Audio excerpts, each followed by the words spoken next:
నమస్కారం. ఈరోజు మనం ఫార్మసీ కౌన్సిల్ ఆఫ్ ఇండియా అంటే పీసీఐ నుంచి వచ్చిన ఒక ముఖ్యమైన సర్క్యులర్ గురించి మాట్లాడుకోబోతున్నాం. అవునండి, ఇది ఆగస్ట్ 7, 2025 నాడు జారీ అయింది. దీని రెఫరెన్స్ నంబర్ 1428522025 PCI 453. కరెక్ట్. ఇది డిప్లొమా ఇన్ ఫార్మసీ అంటే డిఫార్మ్ చదివిన వాళ్ల రిజిస్ట్రేషన్కు సంబంధించింది. దీని గురించి కొంచెం వివరంగా చూద్దాం. తప్పకుండా. ఈ సర్క్యులర్ ముఖ్యంగా అన్ని రాష్ట్రాల ఫార్మసీ కౌన్సిల్స్కి ఇంకా రిజిస్ట్రేషన్ ట్రిబ్యునల్స్కి పంపించారు. ఇది ప్రధానంగా 2022-23 అకాడమిక్ ఇయర్లో అడ్మిషన్ తీసుకొని కోర్సు పూర్తి చేసిన డిఫార్మ్ స్టూడెంట్స్కి సంబంధించింది. సరే, అంటే ఈ సర్క్యులర్ వాళ్ళకి ఏం చెబుతోంది, వాళ్ళకి ఏం అవకాశం ఇస్తోంది? సింపుల్గా చెప్పాలంటే diploma in pharmacy exit examination, అదే డిపిఈ అని ఒక పరీక్ష పెట్టారు కదా. అవును, దాని గురించి విన్నాం. ఆ పరీక్ష నిర్వహించే వరకు ఈ 2022-23 బ్యాచ్ వాళ్ళు ఫార్మసీ యాక్ట్ 1948లోని సెక్షన్ 32(2) కింద ఉన్న మిగతా షరతులు పాటిస్తే, అంటే వాళ్ళ బేసిక్ క్వాలిఫికేషన్స్ అవి సరిగ్గా ఉంటే వాళ్ళని రిజిస్టర్డ్ ఫార్మసిస్ట్గా నమోదు చేసుకోవచ్చు అని పీసీఐ చెప్తోంది. ఓ అలాగా. అంటే ఎగ్జిట్ పరీక్ష ఇంకా రాయకపోయినా సరే ప్రస్తుతానికి రిజిస్టర్ అవ్వొచ్చన్నమాట. అవును, ఇది వాళ్లకొక తాత్కాలిక వెసులుబాటు. ఎందుకంటే చాలా మంది కోర్సు పూర్తయి రిజిస్ట్రేషన్ కోసం వెయిట్ చేస్తున్నారు. నిజమే, ఇది చాలా మంది విద్యార్థులకు కొంచెం ఊరటనిచ్చే విషయమే కదా. ఖచ్చితంగా. ఇక్కడ ఇంకో విషయం గమనించాలి. ఇది ఏదో హఠాత్తుగా తీసుకున్న నిర్ణయం కాదు. అవునా? ఈ సర్క్యులర్లోనే ఇంతకుముందు ఇదే సమస్యపై ఇచ్చిన దాదాపు 10 పాత సర్క్యులర్ల రిఫరెన్సులు ఇచ్చారు. అబ్బా, 10? అంటే ఈ సమస్య ఎప్పటినుంచో ఉందన్నమాట. అవును, అంటే ఈ ఎగ్జిట్ పరీక్ష అమల్లో జాప్యం జరుగుతూనే ఉంది. దానివల్ల స్టూడెంట్స్ ఇబ్బంది పడుతున్నారు. అందుకే ఇలా తాత్కాలిక ఏర్పాటు చేస్తున్నారు. అర్థమైంది. మరి అసలు ఈ ఎగ్జిట్ పరీక్ష, ఈ డిపిఈఈ ఎందుకు పెట్టాలనుకున్నారు? దాని వెనుక ఉన్న కారణమేంటి?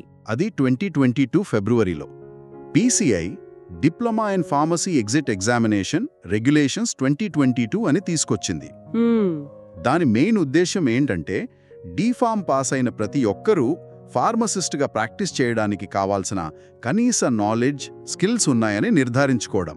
కనీస నైపుణ్యాలు అంటే ఉదాహరణకి అంటే మందులు సరిగ్గా ఇవ్వడం, డిస్పెన్సింగ్, క్లినికల్ ఫార్మసీ బేసిక్స్, వృత్తిపరమైన నీతి నియమాలు, ఇలాంటివన్నీ.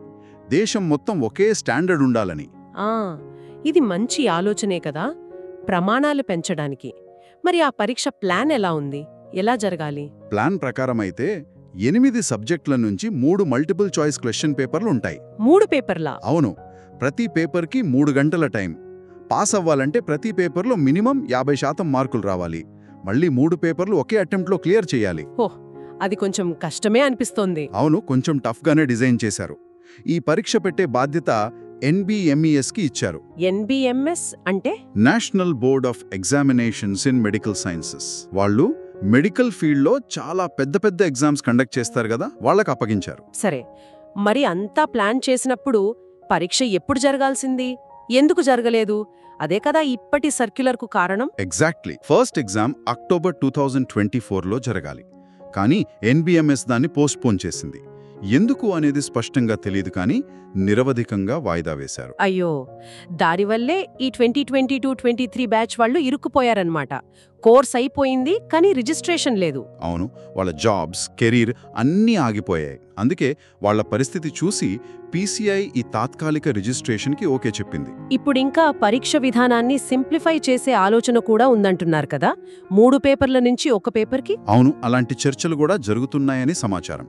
బహుశా అమల్లో ఉన్న ఇబ్బందుల వల్ల కావచ్చు. కాబట్టి మొత్తం మీద చూస్తే ఒకవైపు ఫార్మసీ విద్యలో క్వాలిటీ పెంచాలనే మంచి లక్ష్యం ఉంది, మరోవైపు దాన్ని అమలు చేయడంలో ఇన్ని అడ్డంకులు, జాప్యాలు, విద్యార్థుల నుంచి వ్యతిరేకత. నిజమే, ఏ పెద్ద మార్పు తెచ్చినా ఇలాంటివి సహజం. లక్ష్యం మంచిదే అయినా దాన్ని అమలు చేసే ప్రాసెస్లో ప్రాక్టికల్ ఇబ్బందులుంటాయి. పరీక్ష ఫీజులు, ప్రిపరేషన్ టైం, అడ్మినిస్ట్రేటివ్ డిలేస్ ఇవన్నీ కలిసి విద్యార్థుల్లో ఆందోళన పెంచాయి. కొంత వ్యతిరేకత కూడా వచ్చింది. అంటే ఈరోజు సర్క్యులర్ అనేది ఆగిపోయిన డిపిఈ వల్ల ఇబ్బంది పడుతున్న ఒక బ్యాచ్కు దొరికిన తాత్కాలిక ఉపశమనం మాత్రమే. అవును, ప్రస్తుతానికి ఇది ఒక పరిష్కారం, కానీ అసలు సమస్య అంటే ఆ డిపిఈని సజావుగా అమలు చేయడం అనేది ఇంకా పెండింగ్లోనే ఉంది. ఇది ఫార్మసీ విద్య ప్రమాణీకరణలో ఎదురవుతున్న సవాళ్లని చూపిస్తోంది. కరెక్ట్. కొత్త రూల్స్ తెచ్చేటప్పుడు ఆ రూల్స్ లక్ష్యాలతో పాటు వాటి వల్ల ప్రభావితమయ్యే వాళ్ళ ఇబ్బందులను కూడా బ్యాలెన్స్ చేయాల్సిన అవసరం ఎంతుందో ఈ సంఘటన మనకి గుర్తు చేస్తోంది. ఇది వింటున్న వాళ్లకి ఒక ఆలోచన. ఈ తాత్కాలిక ఏర్పాటు వల్ల లాంగ్ రన్లో ఫార్మసీ ఎడ్యుకేషన్ క్వాలిటీ మీద, ప్రాక్టీస్ స్టాండర్డ్స్ మీద ఎలాంటి ఎఫెక్ట్ ఉండొచ్చు? అది ఆలోచించాల్సిన విషయమే.